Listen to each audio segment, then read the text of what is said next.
Strap in, kid. Hello and welcome to the Very Bad Batch Explosion West After Show, breaking down, discussing, and reviewing each episode of the Disney Plus original Star Wars series, Star Wars: The Bad Batch. My name's Tim Blank. Joining me, Ashley Holby.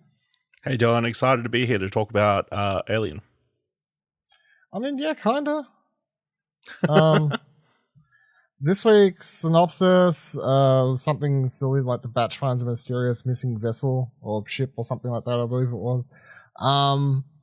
But I mean, the plot was basically that they find a ship with I think they're called I'll have to Google it in a sec. I think they're called Zello Beasts or Villo Beasts or something like that. It's something that sounds like that. I should double check in a sec.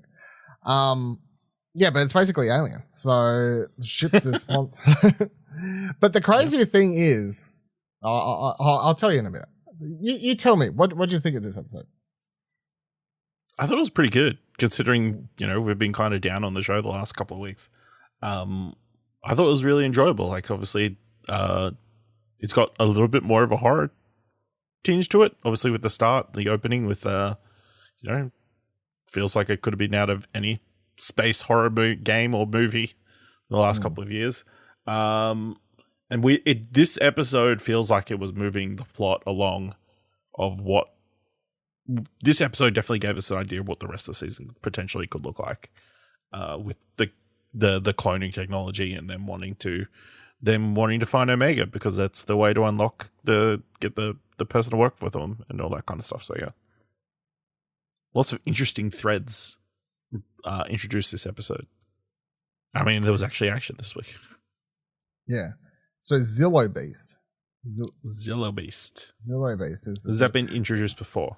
Yeah, so that's the interesting little tidbit for this episode, because of course the thing is that they're, when they get onto the ship, they're finding all this clone technology and all this sort of stuff. So back in the Clone Wars, there was I think it was like a two or three episode arc where this giant, a lot larger, so the one in this is, I guess, a baby, or it's just smaller because it's a clone, or something like that. Anyway, one of them sort of rampages through Coruscant, and all the Jedi have to stop it, put a stop to it. But the episode ends with Palpatine ordering it to be cloned, all the way back in the Clone Wars, wow. ages and ages and ages ago.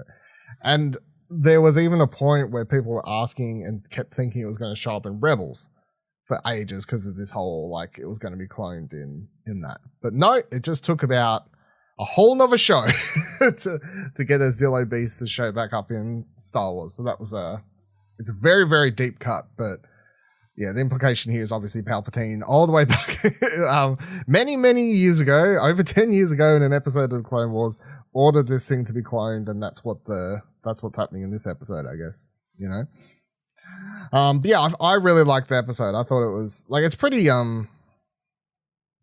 it's pretty simple, I guess, in the terms of what actually happens.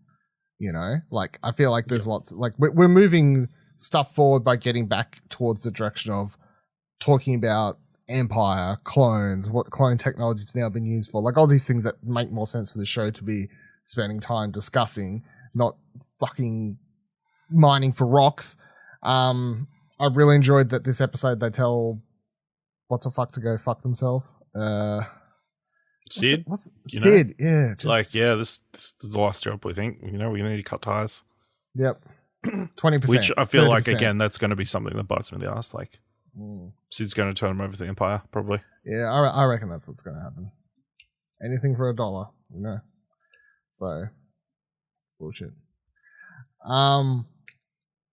But yeah, it was a very dark episode. I very much enjoyed the horror vibes. The first time they run onto they get onto the ship and they spot the beast hanging from the roof, or it jumps down from the roof or whatever. You've even got that robot at one stage, just doing the whole horror movie thing where it's crawling out sideways from a door, being you gotta leave, oh no, all that sort of stuff.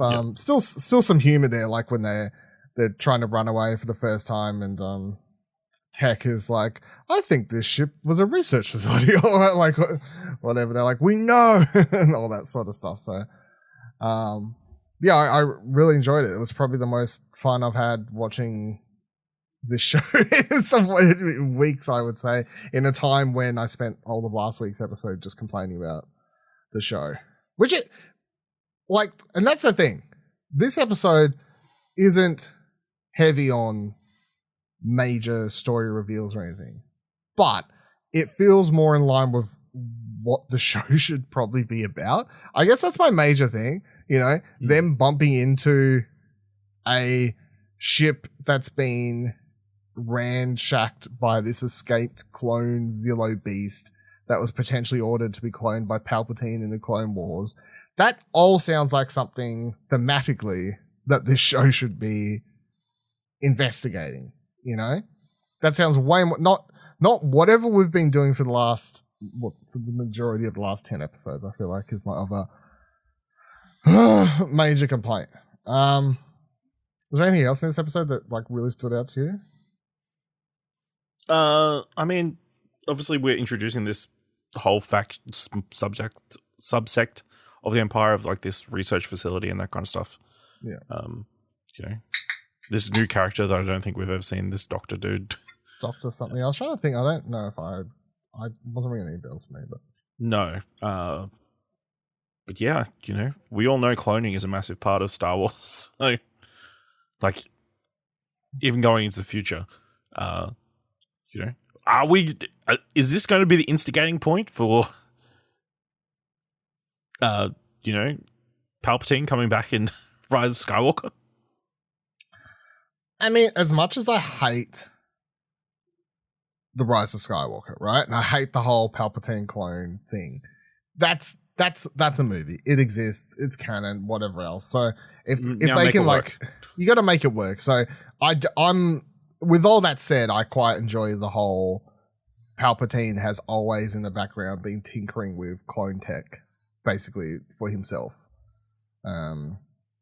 Which the implication of, and even if that obviously wasn't always the plan from when he said, "Oh, yeah, clone the Zillo beast thing," because at the time I'm sure it was just like he's evil. He probably wants to clone a big destructive beast that took a bunch of Jedi to be able to put a stop to. Just the idea that he can play around with clone tech, it makes a lot more sense. So yeah. I don't know what. I'm just going to double check. What was his name? I think it was Dr. Hemlock. That sounds right. Royce Hemlock. Wikipedia says it's first. Wikipedia says first appearance. Okay, there you go. So, just felt like doing such a little extra checkaroonie. The other thing I really thought was good, I guess, just as like a little side tangent thing, which is that I enjoyed that Omega isn't questioned about anything. You know? Like when she starts going on about clone tech and all this sort of stuff, no one, including Tech, is like trying to tell her that no one's mansplaining it. Yeah, no one's mansplaining clone tech to her. It's like no one even. She's the expert. It's just she's the expert. It's like finally a field where she just gets to be, the expert in this sort of thing. Yeah. That's so, cool. But yeah, overall, it also raises the question of why Omega is so important to that researcher. I don't know. Yeah, we'll have to. Yeah, is it see if they ever explain? Is it that. just parental feelings or something more? Something more could be. Don't know. All right.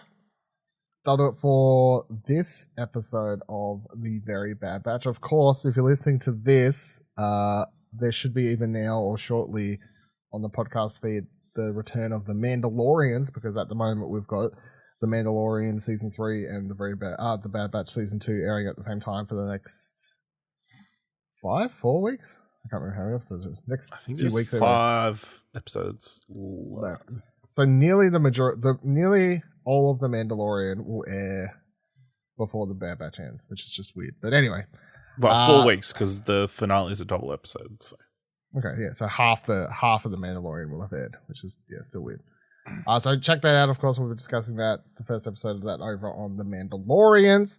And otherwise, if you're listening to this episode, check out all of our Twitters, exposurenetwork.com/Twitter, Discord, exposurenetwork.com/Discord. Sorry, I forgot my favorite line from this episode. He's like, "Oh, it ate the crew," and Megan's like freaking out. It ate the crew.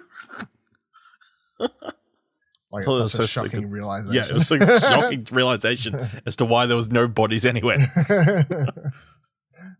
Captain Obvious over here. Yeah. If you liked the episode, like Explosion Network, like Holocron Entries, like the shows here, you can support us, explosionnetwork.com/support. And until next week... It was a two-eyed, four-armed little purple people eater, two-eyed, four-armed bigger purple people eater, two-eyed, four-armed giant purple eater. Sure looks strange to me. You really fucked your own. Yeah, I really fucked. That wasn't a great one. Should have practiced. We'll leave it.